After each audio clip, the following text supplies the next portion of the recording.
So this was our headwind, one that said climate change and the demand for sustainability in terms of businesses, practices and countries was really the driver behind our efforts. And I think when you look at things that have happened, there's been a lot of government-induced processes and obviously UN-led directions for what we're doing, whether that be the Paris carbon treaties, whether that be legislation, and I'll touch on that a little later. But the point of this slide is actually really to say that the consumer, the people, the average person on the street is now telling us we demand these changes. We have to recognise that this is a part that we all play in the world, either as individuals or as organisations. And hence our goals of actually helping support the SDGs of the UN. But it's not just being led by governments, because I think, as we all know, if we were 100% dependent on government income, then it's a very high-risk strategy for a business. But when you look at the brands that are up on the screen now, where without being forced to, these are companies that are taking significant initiatives in terms of their own sustainability, or in this case, their carbon management as an organisation, reporting on sustainability, and the private sector CSR initiatives are very aligned to what is happening with the United Nations Sustainable Development Goals.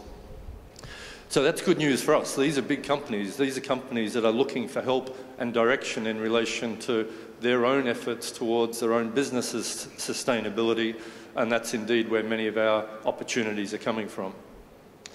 So how can we as a sector respond to this call? Because clearly there is a call, there is no doubt. And this is just an insight to the size of the opportunity in our view. So there is more than 10,000 new climate initiatives alone. So if you just took climate, these are initiatives globally that are taking place today. This is not us talking about the future, this is us talking about today and our ability to capture a share of that investment that is needing to be made in helping to manage those sustainable development goals. And one of the things from our perspective, from an ADEC Innovations business, is that it actually touches all of our business streams. So we have environmental data stream, we have environmental consultant streams, we have knowledge management business, we have a medical business, and we have the traditional data processing businesses. So the combination of all of these is actually helping us to meet the needs of those sustainable development goals. So I think as we go through this, I'm hopefully going to show you a few examples of real life where we are doing business and meeting some of these goals and, more importantly, making some money out of doing good. So pursuing sustainability gives us a new business opportunity. New for most companies. For us, it's been there for some time. So I've taken one specific area that we are quite passionate about and has been raised on 3 or 4 occasions by different speakers this morning, and that is that data as a service is one of the fastest growing sectors. I think somebody again in the morning session asked where are the fastest growth occurring. This one is actually right up there. So data as a service is actually something that most of the BPO businesses do, but applying it to some of the sustainable goals, objectives is really what I'm hoping to share with you today. So ADEC, as Richard said in the introduction, we've been around for 20 years, privately owned company, and has grown to in excess of 5,000 people. We operate globally. We've got numerous offices in the US, Australia, China, obviously here in the Philippines, as well as Europe, and we have operations in Kenya as well. And that's a BPO process business in Kenya. So our whole mission in life really is around helping sustainability both on a company level, on a even down to cities and country level, and aligning ourselves very much with the UN Sustainable Development Goals. So the data business that we talked about, and I think we inherently all know this, but again it's been mentioned in a couple of the presentations this morning, you know, we tend to sit and be on the receiving end of business.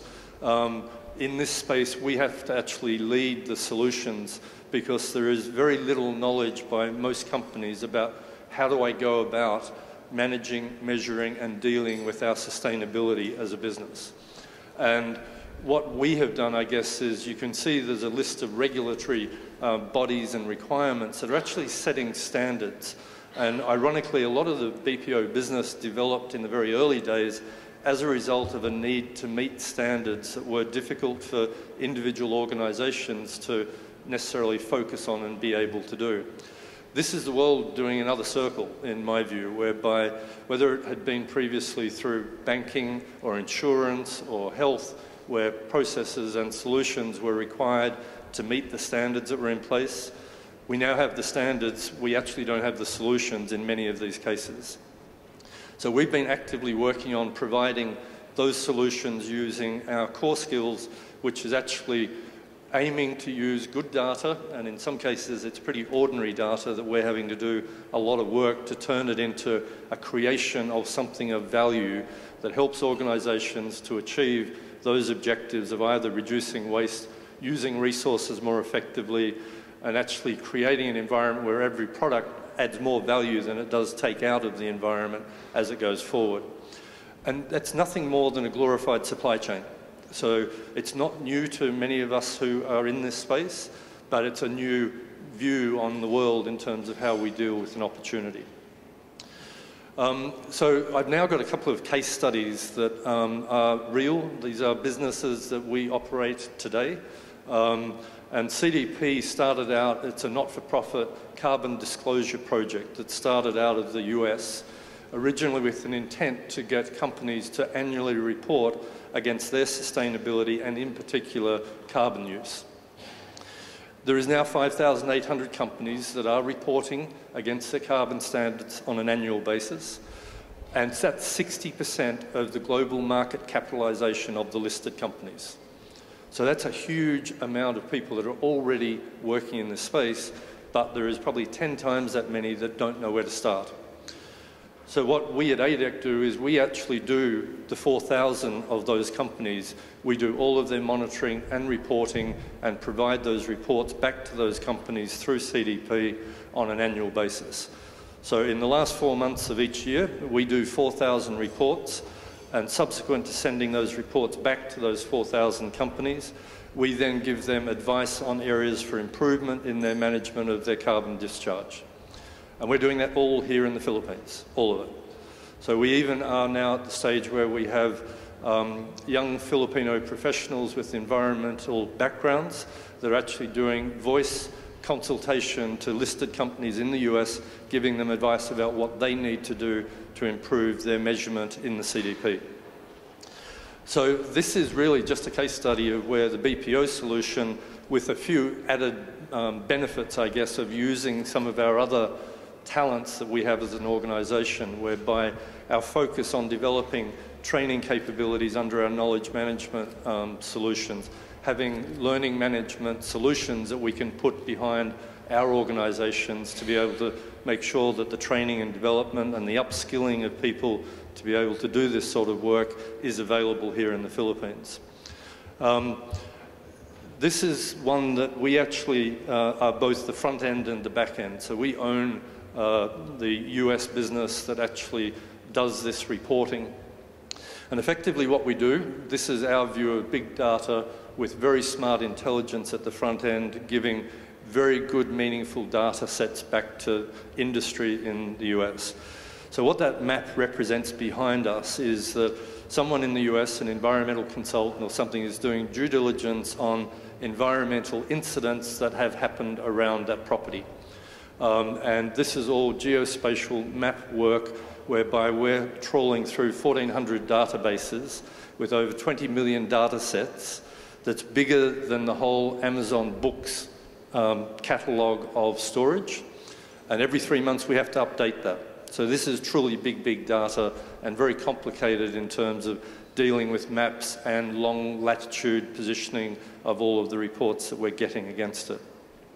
So all of those dots represent information around an incident that's happened around that site, and that can be anything from a crack house is there to a kindergarten to a dry cleaner to an underground storage tank to a flood potential risk on a map and satellite images going back since the beginning of time almost in the US. So this then is done, keyed in the US, and we provide a report that can be 1,000 pages long, and they get that 2 hours after they've requested it. So it's a very big, rapid solution that we have a magnificent competitive advantage over the American companies. There is one American company, one Canadian company that is also doing this. Their reporting formats normally take somewhere between 24 and 48 hours, and Clever Philippines is doing it in 2 hours. So it's a great business with many other potential applications for mining industry, for last building standing reasons for emergency services, because these dots could represent hospitals or doctors or other emergency requirements, and equally mapped into that could be electronic contact availability directly to those sites by email or telephone. So it's a great product. This is a more recent, November last year. We went through a tender process with 50 of the probably world's largest data management companies, and we were the only winner of the tender process. And predominantly because of our environmental bent and background that we had, I think is the main reason, because there was much bigger companies that were tendering for this business, none of them from the Philippines. And so this was quite a big win for the Philippines. And what this is all about is ZDHC stands for Zero Discharge of Hazardous Chemicals. And as a result of Greenpeace really getting upset about the people like Nike and Adidas and others polluting rivers from factories using very hazardous chemicals, they almost forced the industry to come together and create a solution that meant that they could stand up and say, we now as an industry will not tolerate hazardous chemicals in our supply chain, and we now have tools that will manage that. So this repository will now handle every chemical that is used by the manufacturing groups, approved chemicals. So they will go through an approval process. We then add it to this registry, and this registry is then used by all of the factories as being the only supply chain repository they can go to search for the approved chemicals for use. As I say, that was launched in November, and it's in the process of being rolled out against those great companies that are on that name, and that will be completed over this year. But the really cool thing for us out of this was that the second thing that we had to do in terms of developing that was to change another product that we had that was a supply chain solution product into a clean chain. So it was fine to say we've got a repository, but now Nike and Adidas and all these other companies needed an ability to then manage their supply chain of that chemical through their supply chain and the thousands of factories around the world that are using resources to manufacture for those companies. So this is a complete link supply chain that goes from using only approved chemicals that aren't hazardous and ensuring that through the factory supply chain process and back to the owner or the manufacturer that they are maintaining a clean chain. So this is coming to the end, and I've got another really good video at the end of this, and I guarantee that's not going to work either because it obviously hasn't been buffered somewhere in the system. But I think one of the things that we all can take away from this, and if you haven't had a close look at what the UN SDGs are all about, there is at least 4 of them that I've put up here that we in our day-to-day businesses can do, because it's about making a difference with our own business, our own employees, our own environment. And I think there is a fantastic opportunity for us as an industry to lead some of the change and the awareness, I guess, of the difference that we can make in this space.